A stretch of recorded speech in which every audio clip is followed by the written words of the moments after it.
엄마, 신용으로 주식 샀다가 전세 보증금을 날렸어. 나 좀 도와줘. 걱정 마. 우선 엄마 집에 와서 살아. 너네가 안방 써. 내가 작은 방 쓸게. 엄마, 작은 방을 지은이 방으로 써야겠어. 그럼 나는 어디서 자? 엄마는 거실 소파 있잖아. 거기서 좀 자면 안 될까? 진짜 짜증나. 어머니가 거실에 계시니까 애가 울 때마다 눈치 보여 죽겠어. 여러분 구독과 좋아요, 알람 설정 부탁드립니다. 안녕하세요. 헤이썰 라디오입니다. 오늘 사연의 주인공은 남편을 떠나보내고 혼자 살아오셨는데요. 그런데 아들 가족이 전세 보증금을 잃고 들어와서 같이 살게 되면서 갈등을 겪으셨다고 해요. 그럼 사연 들어보시죠. 안녕하세요. 저는 올해 66입니다. 남편이 세상을 떠난 지도 벌써 5년이 되었네요. 처음엔 정말 막막했는데 이제는 나름 혼자만의 리듬을 찾아가며 조용히 살고 있었어요. 아침에 일어나면 창문을 활짝 열고 환기를 시키고 작은 베란다 텃밭에 물을 주죠. 오이, 상추, 방울토마토 이런 것들 키우는 재미가 쏠쏠해요. 오후엔 동네 찻집에서 친구들과 수다도 떨고 저녁엔 좋아하는 드라마 보면서 뜨개질을 하곤 했어요. 엄마는 참 여유로워 보여. 가끔 전화하는 아들이 그렇게 말하곤 했거든요. 맞아요. 여유로웠어요. 내 집에서 내 마음대로 살 수 있으니까요. 그런데 그 평화로운 일상이 산산조각 난 게 바로 석 달 전이었어요. 어느 날 저녁 아들에게서 전화가 왔어요. 엄마, 나 큰일 났어. 목소리가 떨리더라고요. 뭔 일이냐고 물어보았더니 신용으로 주식 샀다가 크게 물렸어. 2억이 넘는 돈이 하루아침에 사라진 거예요. 아들 목소리에서 절망이 느껴졌어요. 전세 만기니까 급한 대로 보증금이라도 빼서 메꾸기로 했는데 아무리 봐도 이 돈으로 이사 갈 집이 없어. 엄마, 나 좀 도와줘. 그 순간 제 마음이 무너지더라고요. 아들이 38인데도 여전히 제겐 어린애 같거든요. 걱정하지 마. 우선 엄마 집에 와서 살아라. 그렇게 말하고 전화를 끊었는데 가슴이 두근두근했어요. 오랜만에 집에 사람 기척이 날 거라는 설렘 반, 걱정 반이었죠. 몇 주 뒤 아들이 며느리 수진이랑 5살 손녀 지은이를 데리고 왔어요. 짐이 정말 많더라고요. 트럭을 2번이나 왔다 갔다 했어요. 어머니, 죄송해요. 정말 갈 데가 없어서. 수진이가 고개를 푹 숙이며 말하더라고요. 저는 괜찮다고 가족인데 뭘 그러냐고 했죠. 너네가 안방 써라. 내가 작은 방으로 가마. 어머니, 괜찮으세요? 안방이 제일 좋은 방인데. 괜찮아. 3명이 큰 방 쓰는 게 낫지. 처음 일주일은 정말 좋았어요. 집에 아기 웃음소리가 나니까 얼마나 반가운지. 지은이가 할머니 하면서 뛰어와 안기면 정말 행복했어요. 할머니, 이거 같이 봐요. 할머니, 이거 뭐예요? 손녀가 이것저것 물어보고 같이 놀자고 하니까 젊어진 기분이었어요. 저는 매일 아침 일찍 일어나서 아들 출근 도시락도 싸주고 지은이 유치원 갈 때 입을 옷도 미리 준비해뒀어요. 엄마, 고마워, 정말. 아들이 가끔 그렇게 말해주면 뿌듯했어요. 그런데 시간이 지나면서 뭔가 달라지기 시작했어요. 먼저 지은이 때문에 집안이 어수선해졌어요. 장난감이 여기저기 굴러다니고 거실 소파에는 과자 부스러기가 떨어져 있고 그래도 아이니까 이해할 수 있었어요. 문제는 다른 거였어요. 엄마, 작은 방을 지은이 방으로 써야겠어. 어느 날 아들이 그렇게 말하더라고요. 지은이가 계속 안방에서 자니까 우리가 불편해. 아이 방이 따로 있어야지. 그럼 나는 어디서 자니? 엄마는 거실 소파 있잖아. 거기서 좀 자면 안 될까? 그 순간 정말 어이가 없었어요. 내 집에서 내가 거실 소파에서 자라고? 하지만 아들이 어려운 상황이니까 참았어요. 그렇게 거실에서 자기 시작했죠. 소파는 생각보다 불편했어요.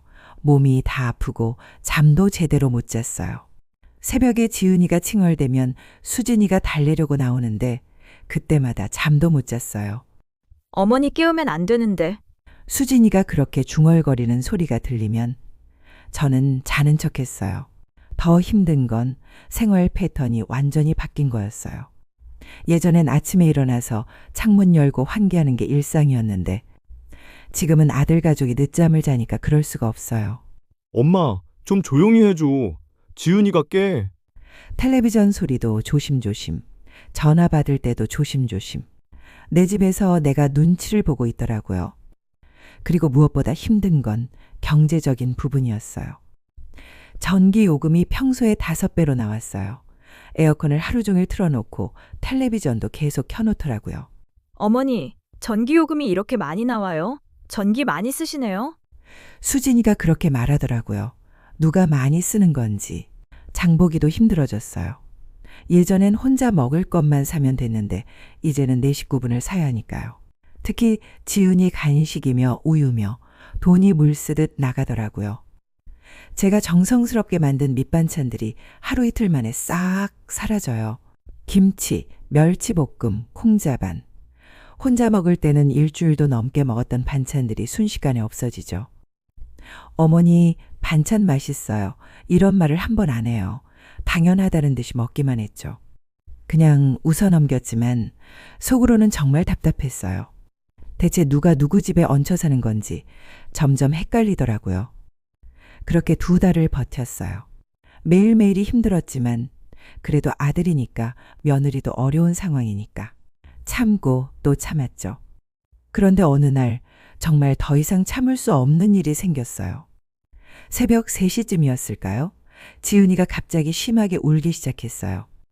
감기에 걸려서 열도 있고 기침도 심했거든요.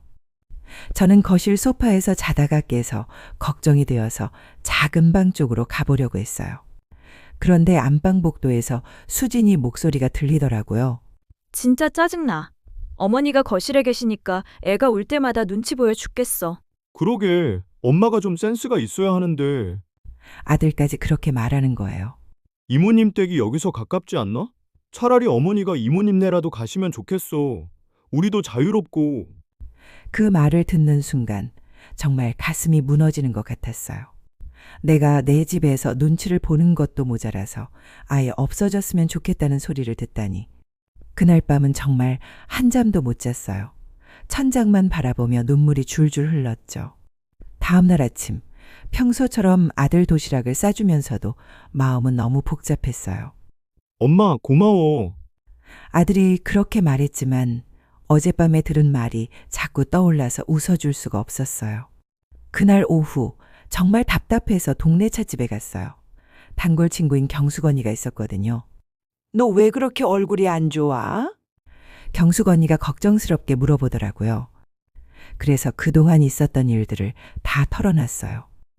안방 내준 것부터 시작해서 거실에서 자는 것, 전기요금 이야기, 그리고 어젯밤 들은 이야기까지. 말하다 보니까 눈물이 나더라고요. 언니, 나 정말 어떻게 해야 할지 모르겠어. 내 아들인데. 그때 언니가 갑자기 화를 내더라고요. 지금 뭔 소리 하는 거야? 응? 너네 집인데 왜 눈치 봐? 완전 호구잖아. 언니가 목소리를 높여서 말하니까 찻집에 있던 다른 사람들이 다 쳐다봤어요. 큰 소리 내서 미안해. 그런데 진짜 화가 나네. 너 남편 없다고 만만하게 보는 거야. 지금 제대로 말 안 하면 평생 우습게 봐. 그래도 내 아들인데. 아들이 뭐? 아들이면 부모한테 그래도 되는 거야? 경숙 언니는 정말 진지하게 말하더라고요. 있잖아. 우리 옆집 할머니도 똑같은 일 겪었어. 그때 제대로 못해서 지금까지도 아들 가족 눈치 보며 살아. 그렇게 살고 싶어? 그 말을 듣고 정말 번개 맞은 것 같았어요. 지금이라도 늦지 않았어. 당당하게 말해. 내 집이니까 내 방식대로 살겠다고. 집에 돌아가는 길에 경숙 언니 말이 계속 머릿속을 맴돌았어요. 그래, 내 집이야. 왜 내가 눈치를 봐야 해? 집에 들어가니 아들은 아직 퇴근 안 했고 수진이는 지은이랑 거실에서 텔레비전을 보고 있었어요. 제가 오니 방으로 들어가더라고요. 아들이 들어와 저녁을 해서 밥을 먹는데 분위기가 어색했어요. 아들도 뭔가 눈치를 채고 있는 것 같았고요. 밥을 다 먹고 설거지를 하는데 마음을 굳혔어요. 오늘 말하자. 더 이상 미룰 수 없어. 얘들아, 잠깐 얘기 좀 하자. 거실에 다 모이게 한 다음 저는 소파에 앉았어요. 그동안 잘 때만 사용했던 소파에 당당하게 앉으니까 뭔가 기분이 달랐어요. 엄마 무슨 얘기인데? 아들이 궁금해하며 물어봤어요. 3개월 안에 집 구해서 나가라. 조용하지만 단호하게 말했어요. 응? 엄마, 갑자기 무슨 소리야? 갑자기가 아니야. 2달 동안 생각 많이 해봤어. 수진이가 화들짝 놀라며 아들을 쳐다봤어요. 3개월이면 충분히 준비할 시간이야. 그리고 그동안 생활비는 반반 내자. 엄마, 우리가 돈이 있으면 진작 나갔지. 지금 경제적으로 어려워서. 그건 나도 마찬가지야. 전기료가 5배씩 나오고 식비도 몇 배가 늘었어. 나도 연금으로 겨우 사는데? 아들 얼굴이 빨개지더라고요. 치사하게 그럴 거야? 친아들한테? 고작 그 돈 때문에? 남의 엄마들은 아들 다 도와준다던데 엄마는 왜 이래? 도와주는 것과 우습게 당하는 건 달라. 우습게 당한다니 무슨 소리야? 어젯밤에 다 들었어. 내가 없어졌으면 좋겠다고. 이모네라도 갔으면 좋겠다고 했잖아. 아들이 당황하며 수진이를 쳐다봤어요. 엄마, 그건 그리고 말이야. 너네는 내가 해준 반찬 먹고도 맛있다는 말을 한 번 안 해. 도시락 싸줘도 고맙다는 말도 건성건성이고 목소리가 떨렸지만 계속 말했어요. 내 집에서 나를 손님 취급하는 건 선 넘었지? 그때 수진이가 조용히 말했어요. 어머니, 정말 죄송해요. 저희가 너무했어요. 수진이가 고개를 숙이더라고요. 오빠, 어머니 말씀이 맞아. 우리가 정말 예의 없게 굴었어. 여보, 오빠, 솔직히 말해서 우리 다른 방법 없어. 어머니께서 3개월 주신다는 거 감사하게 생각해야 해. 수진이가 아들을 설득하기 시작했어요. 그리고 생활비도 당연히 내야지. 지금까지 공짜로 얹혀 살았잖아. 아들이 한참 고민하더니 한숨을 쉬었어요. 알았어, 엄마. 3개월 안에 나갈게. 그리고 생활비도 낼게. 그 순간 가슴 한편이 뻥 뚫리는 기분이었어요.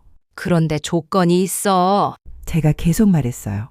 앞으로 3개월 동안은 서로 예의 지키며 살자. 인사도 제대로 하고 고맙다는 말도 하고.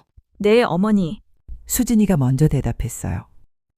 그날 밤부터 분위기가 완전히 달라졌어요.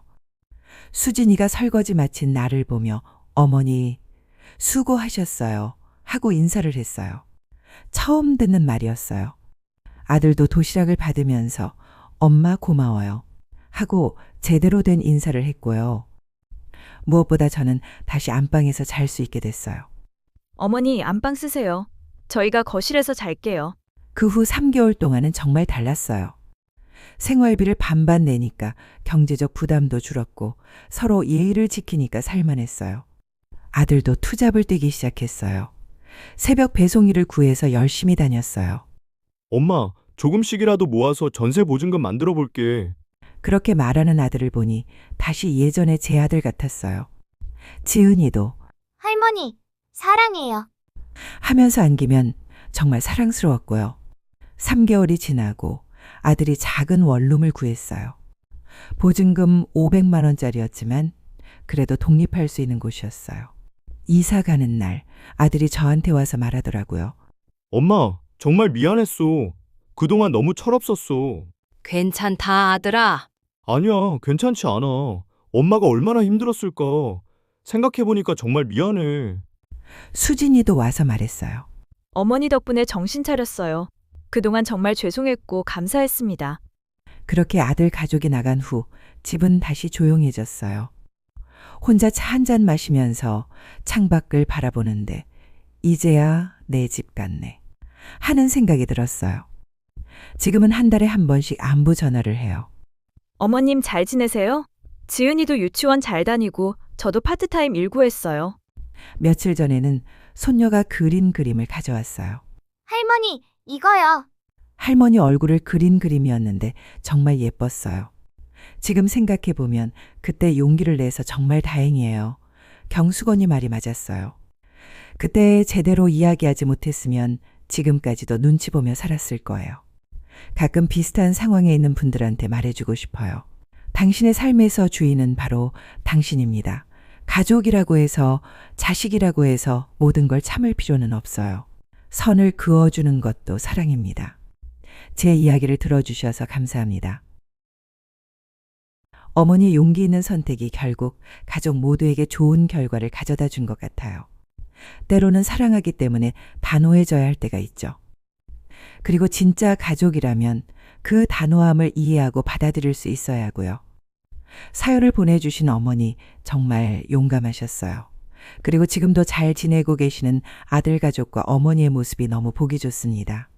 여기까지 헤이설 라디오였습니다. 오늘 이야기가 마음에 와닿으셨다면 구독과 좋아요, 알림 설정 부탁드립니다.